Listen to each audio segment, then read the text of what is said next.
What does Arnold suggest to the modern poets in Preface to Poems? Marks 10. Answer. Mathew Arnold, 1822–1888, who has established himself as a great Victorian critic through his Preface to Poems, 1853, discusses various aspects of poetry with shrewd judgment. One such topic of discussion is the modern poets' various drawbacks found in their work of art. Arnold finds the modern poets lacking in essence and spirit. They are probably immature and driven by impulses. The sense of poetical gratification or poetical justice is important than filling up pages with rhetorical surge. Arnold suggests to modern poets to stick to the action solely, and in the treatment of their action, they would naturally give shape to gratification by developing the necessary, simultaneously overcoming all his habitual intrusions as well. Arnold stresses on not forcibly imbibing impersonality, but submitting to the art itself, and that commitment of the artist will bring all his good qualities exemplified into his work without force or display.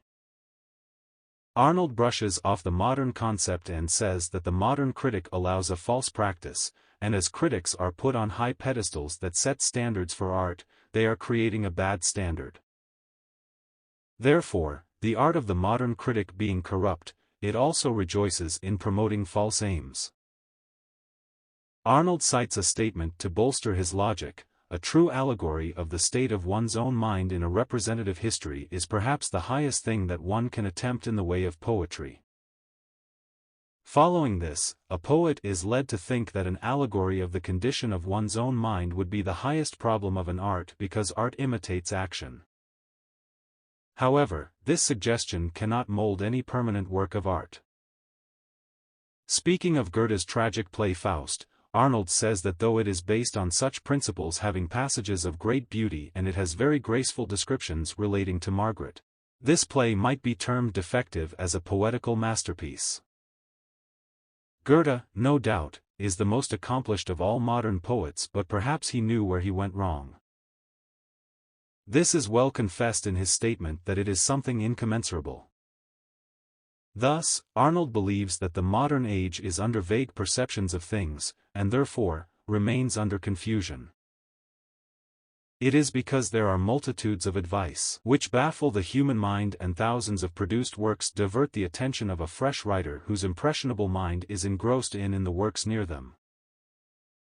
He just wishes to hold an experienced hand to show him the path to march across this bewilderment. Since he stands as an amateur, he needs some prescription, which would guide him towards his literary creation. But Arnold feels that this kind of critic who suggests the best is unavailable in the present days. In such a condition, where no remedy is to be found in the present offerings, the poet must look back to the past where there is a grand array of excellent models.